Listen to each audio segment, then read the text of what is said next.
Hello everyone, welcome to bright IQ। तो आज हम लोग पढ़ते हैं रियल नंबर का थ्योरम 1.1। इससे पहले की क्लास में हम लोग इंट्रोडक्शन वीडियो को कंप्लीट कर चुके हैं, यानी कि हम लोगों को इस चैप्टर में जितने भी नंबर एंड कॉन्सेप्ट को पढ़ना है उन सारे कॉन्सेप्ट को हम लोग क्लियर कर चुके हैं। तो आज हम लोग पढ़ते हैं थ्योरम 1.1 जो है यूक्लिड डिवीजन लेमा। इसके अकॉर्डिंग क्या होता है, तो given positive integer A and b, यानी कि इसके अकॉर्डिंग हमारे पास कोई given positive integers a and B दिया रहेगा।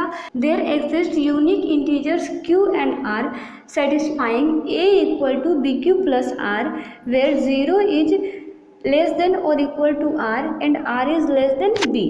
यानी कि हमारे पास क्या दिया हुआ है कि कोई दो positive integer A and B दिया हुआ है एंड ये जो है वो यूनिक सॉल्यूशन को एग्जिस्ट करता है जो Q एंड R है, और वो इस चीज़ को सेटिस्फाइड करता है कि A जो होता है वो BQ प्लस R होता है। ठीक है, तो हमारे पास दिया हुआ क्या है, A equal to BQ plus R where 0 is less than और equal to R and R is less than B। ठीक है, तो ये हमारे पास कुछ कंडीशन दिया हुआ है। तो आप शायद जान रहे हो कि हम लोग डिवाइड में भी कुछ इसी तरह से करते थे, जहाँ पे हमारे पास क्या होता था कि division equal to divisor into quotient plus remainder होता था। सेम वही चीज़ यहाँ पे दिया हुआ है। तो देखो ए को हम लोग क्या बोलेंगे, तो ए को हम लोग बोलेंगे डिवीज़न, बी को बोलेंगे डिवीज़र, क्यू को बोलेंगे कोसेंट एंड आर को बोलेंगे रिमाइंडर। ठीक है, अब देखो डिवीज़न को हिंदी में क्या बोलते हैं, तो डिवीज़न को हिंदी में बोलते हैं भाजक, डिवीज़र को बोलते हैं भाज्य, कोसेंट को बोलते हैं भागफल एंड रिमाइंडर को बोलते हैं शेषफल। इसका मतलब क्या हो गया कि जब हम लोग डिवीज़न और कोसेंट को आप मल्टीप्लाई करके रिमाइंडर से ऐड करोगे तो वो डिवीज़न के इक्वल आएगा। ठीक है, और यहाँ पे एक कंडीशन और दिया हुआ है कि यहाँ पे रिमाइंडर यानी कि शेषफल जो होगा वो कभी भी b से बड़ा नहीं होगा, वो ऑलवेज b से छोटा होगा एंड 0 के बराबर होगा या तो फिर 0 से बड़ा होगा, यानी कि रिमाइंडर कभी भी 0 से छोटा हो ही नहीं सकता है। ठीक है, इसलिए इसका रिमाइंडर जो होगा वो कभी 0 से छोटा नहीं होगा। ठीक है, तो इसके लिए हम लोग एक एग्जाम्पल लेट करते हैं।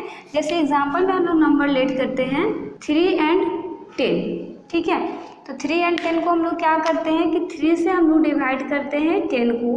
तो 3 के टेबल में 10 तो नहीं आता, 10 से कुछ कम आता है, कितना आता है 9 आता है। कितने टाइम्स में आता है 3 टाइम्स में आता है। इसको लेस करते हैं तो इसका आंसर 1 आता है। ना हम लोग इसको इस फॉर्मूले पे रख के सॉल्व करते हैं। तो फॉर्मूला क्या है, a equal to b q plus r where 0 is less than और equal to r and less than b। ठीक है, तो a इक्वल टू हमारे पास 10 दिया हुआ है, तो 10 इक्वल टू 3 इंटू 3 प्लस 1, क्योंकि b जो है ये देखो ये a है, ये b है, ये q है और ये r है। ठीक है, तो इसको प्लस करते हैं एंड कंडीशन क्या दिया हुआ है, तो यहाँ पे ये 0 है, रिमाइंडर हमारे पास क्या है 1 है एंड कोसेंट हमारे पास क्या है 3 है।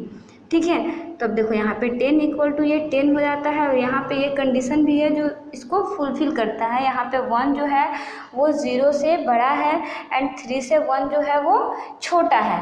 यानी कि क्या हो गया कि अगर मान लो यहाँ पे रिमाइंडर 4 होता तो इसको फिर से एक बार में डिवाइड करते, फिर से ये छोटा हो जाता। कहने का मतलब ये है कि आप कितना भी बड़ा नंबर क्यों ना लो, रिमाइंडर ऑलवेज b से छोटा ही होगा। तो यही हमारा थ्योरम 1.1 था, यूक्लिड डिवीजन लेमा, जिसके अकॉर्डिंग हम लोग डिवीज़न को सॉल्व करते हैं।